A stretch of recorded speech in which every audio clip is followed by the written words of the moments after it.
Hi, I'm Jim McCracken. I'd like to thank Joe Compton and GoIndieNow for this opportunity, and I'd like to thank you for tuning in. I'm a writer. I've published two books to date. The first was a novel entitled Rue de la Pompe, and the second was a collection of poetry entitled Third Act Poems. And I'm very happy to share with you that later this year, I'll have a novel coming out. It's being published by Red Askew Publishing. It's a psychological horror thriller entitled Off.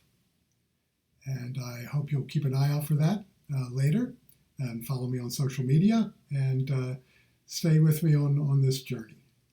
At what point in the creative process do I determine a character's fate? I would say for me, it's almost right at the beginning. Before I get behind the wheel of the car, I have to know where I'm going. That's certainly true with the main characters. Right after I have the what-if scenario that is going to drive the entire novel, I need to be able to imagine what happens to my main character. For me, it's almost Shakespearean. These characters have their fate in their DNA. They're taken to one place. And although the journey can shift along the way as I go through the writing process and the different drafts, but the fate pretty much has to stay the same. And that's true for the protagonist, perhaps even the antagonist, and one or two other major characters. However, for the minor characters, the supporting characters, it's a very different scenario. Initially, I view these characters as plot devices. They're very flat. They simply exist to help the protagonist and others get from point A to point B. However, as I go through the process of writing the novel out, they become round characters. They have their own lives, their own quirks. They generate interest on their own if I'm successful with it. And I would say that under those conditions, their fates may change. And so that leads us to question 2. And how often is that the case? How often does the character's fate change once I've determined it? And as I mentioned, with the main characters, almost never. I feel that if I change the fate, I'm essentially abandoning the idea that I am out to set down on paper. And those times when it's occurred, when I've contemplated a radically different fate for a main character, more often than not, I've just abandoned the project. And that's not just for novels, but for short stories as well.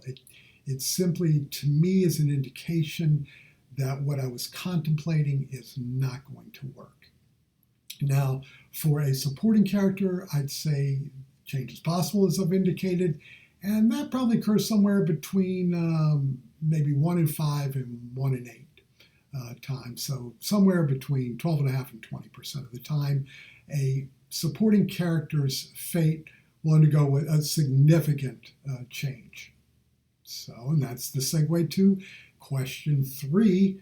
What is the reason for that change? And I think when I contemplate changing character, I have to think of the genre in which I'm writing. As I mentioned, the novel that's coming out this year is a psychological horror thriller. I think fans of horror, fans of that genre, whether it's film, television, or novels, have very high expectations. And you have to be aware of the audience and you have to earn their trust. The characters have to be developed sufficiently to earn their fate. There's a big difference between I didn't see that coming and where did that come from? Where did that come from? It sounds like you did not prepare the reader. You didn't earn his or her trust in what you did with the character. I didn't see that coming means that you crossed them up maybe in a very pleasant way. So I think if you develop the supporting characters in a way, if you have fleshed them out so that the reader is interested in them, cares about their fate, then you have the freedom to give them a more dramatic ending conclusion. And so that's probably what, for me, leads to a change in fate, whereas it's the difference between dying off screen or living or dying off screen, or really being on the page and caring about that character and giving them quite a good send-off. So, question number 4. Name a character that during the process I grew fond of or became to despise. And how did that change in my feeling about the character lead to a different role in the book for the character? I think Joe will forgive me for taking a slightly different bend on that question that he posed. I would say in the current novel, the character that best fits that is the protagonist's mother. The protagonist's name Nick, so Nick's mom in this situation is someone that I became more sympathetic to in the course of the novel, and she has a bigger role now than I initially envisioned. The book is essentially a two-hander between Nick and his grandfather. Nick is a college freshman who's expelled from school, has to return home, and is pressed into elder care. And as he is looking out for his grandfather, who he has never particularly liked, he becomes very suspicious of the old man and what the old man might have been up to at different points in his life.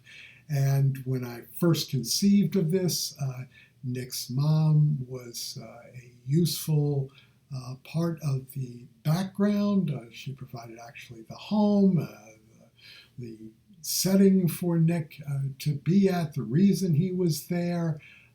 However, during the drafting process, she became a stand-in for the reader. The novel is a first-person narrator, told from Nick's point of view, and the world, according to Nick, can be a somewhat odd place at times. And his mom being there, listening, and giving her opinion at times serves as a very useful counterweight. Yeah, the final question number 5, is to cite a time in which a character spoke up against my judgment and affected a change. I'd have to say that's not really possible in how I go about the creative process. It's certainly not a democracy where I solicit the character's views or try to imagine them. Definitely a dictatorship. I think it's just the way I approach it and how I set out. A very specific and firm idea for how characters are going to react. I think otherwise I tend to lose the threads of the story. Now, I will say, in keeping with this, what I found is that sometimes when I initially imagined a character speaking out, making a dramatic speech or a snide or witty remark, I've discovered in the course of it that this character is more likely to remain silent or to be circumspect or brief or curt. And I've gone with that approach, which was contrary to what I initially thought.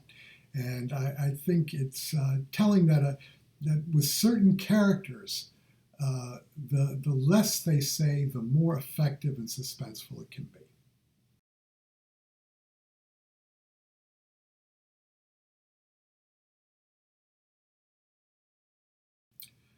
Okay, well, that's 5 questions up, 5 questions answered. Again, I'd like to thank Joe and GoIndieNow for this opportunity. I'd like to repeat my invitation to you to look for my novel Off to be published by Red Askew Publishing later this year. For specific dates and news, please follow me on social media. Try to make it universal across the different platforms, be it Facebook or Instagram or Twitter. Look for Jim McCracken, author. You can also reach out to me on email, jim.mccracken.author@gmail.com. Thank you once again, and I'll run into you at a bookstore, I bet. Take care.